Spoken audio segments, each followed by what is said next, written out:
Eu sou o Wagner Lacerda, professor de português do Linguagem Diplomática.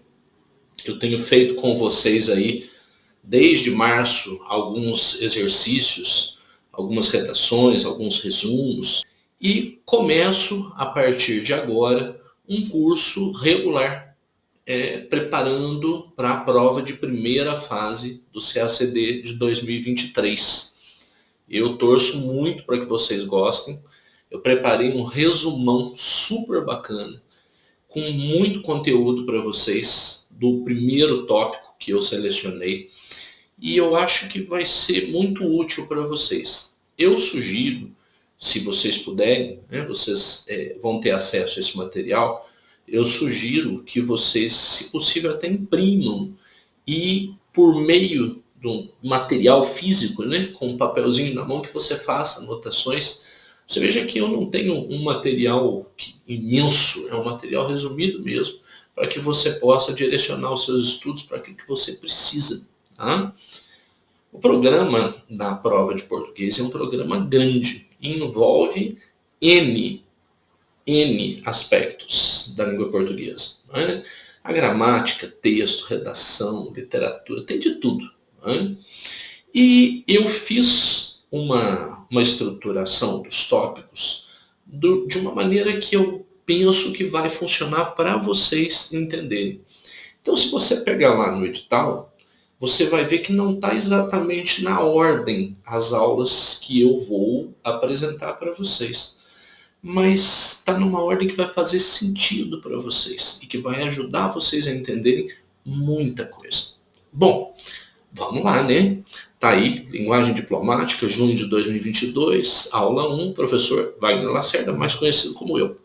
Bom, para que a gente comece a estudar língua portuguesa, a gente precisa conhecer algumas bases, alguns conceitos essenciais que estão todos no edital. Tudo que está aí está lá no edital e que vocês precisam saber. Eles são essenciais para a gente continuar a nossa caminhada, para a gente partir de alguns conceitos que discutem aí a essência do estudo de língua e nos ajudam a avançar. Perfeito?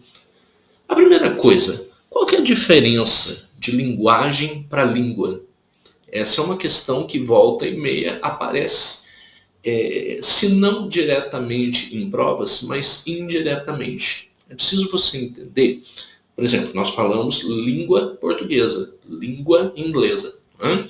Nós não falamos linguagem portuguesa. Por quê?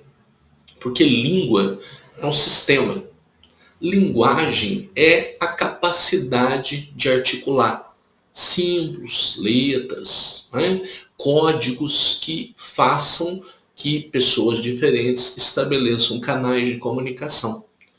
A linguagem é, podemos dizer de forma bem genérica, uma capacidade.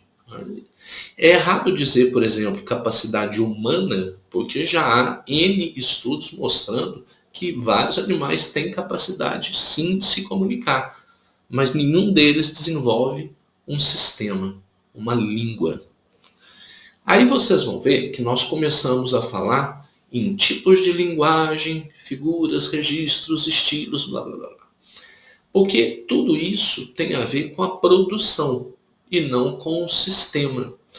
Então, por exemplo, uma questão que volta e meia aparece em provas, não só do CACD, mas em provas de vários outros concursos. Tipos de linguagem. Existe linguagem verbal, existe linguagem não verbal. A linguagem verbal, verbo, escrita, texto, palavras, fala. Linguagem não verbal é aquela que não trabalha com o verbo, aquela que não verbaliza, ou seja, a das imagens. A pintura, a fotografia, o desenho, é aquilo que é basicamente pictórico, que trabalha no nível das imagens.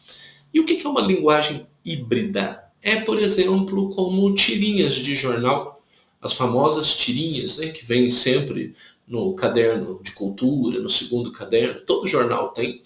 Eu particularmente adoro tirinhas, eu acho assim genial a capacidade de concisão que os quadrinistas têm de, em 3, 4 quadrinhos, meia dúzia de palavras, às vezes fazer uma crítica poderosíssima. Não é? Bom, aí vamos ampliando aqui a nossa discussão. Registros ou níveis de linguagem, situações reais de produção de fala e de escrita. Lembra que eu falei que a linguagem é a capacidade, né, de se comunicar, articulando símbolos, palavras e tudo mais? Então, essa linguagem ela só é colocada em prática numa situação em que ela é solicitada. Mas espera aí, eu não posso falar sozinho? Tá, claro que pode. É um tanto quanto estranho, mas pode. Mas o principal da linguagem não é atingido, que é exatamente se comunicar.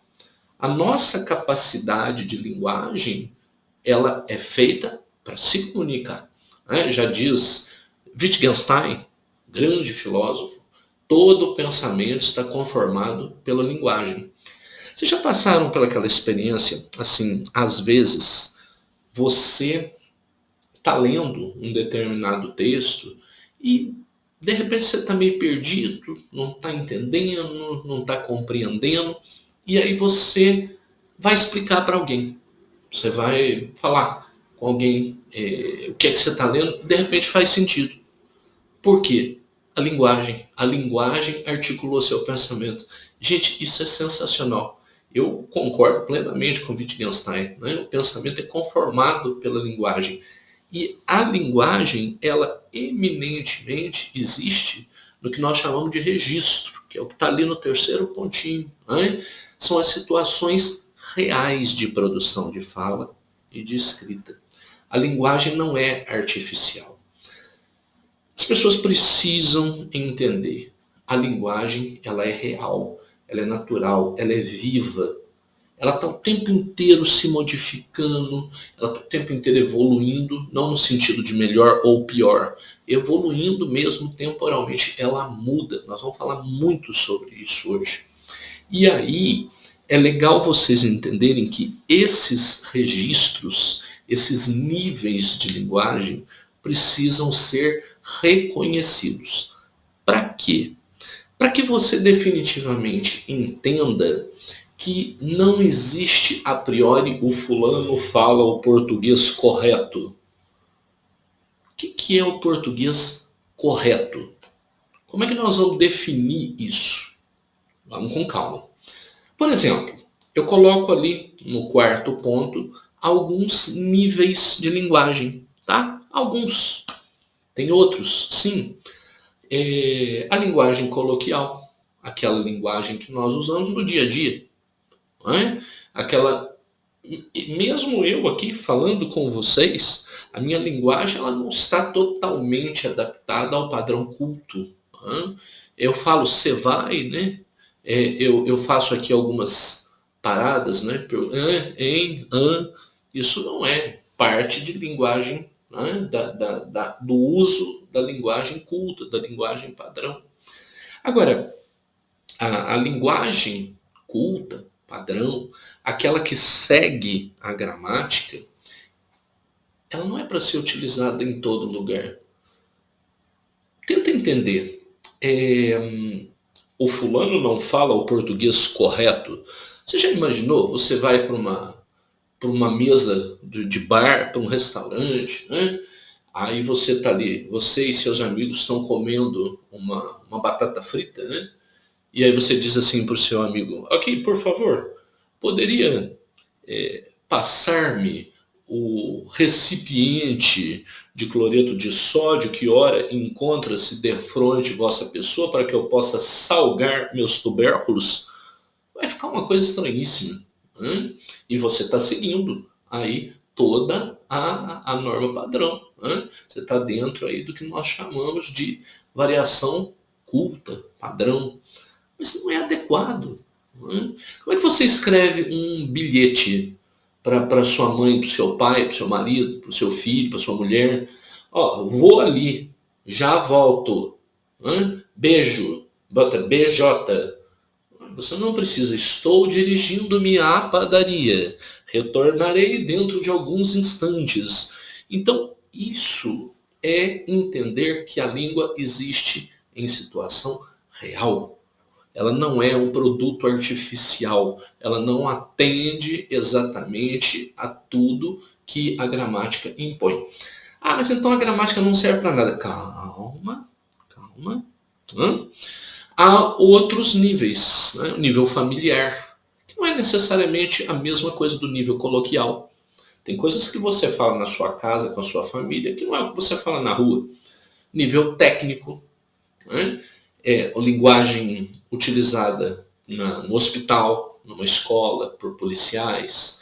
O nível artístico, né? Há muitos termos na música, na pintura, no cinema, né? Um close, né, da fotografia do cinema. Isso é uma linguagem muito específica de uma arte, no caso aí da maravilhosa sétima arte, o cinema. Bom, entendam, diferença sim, hierarquia não. Não existe uma variação superior à outra. Para com isso, isso vai te dar problema. Os estudos modernos de linguística já baniram a superioridade e a inferioridade de uma variação perante a outra. Isso não existe.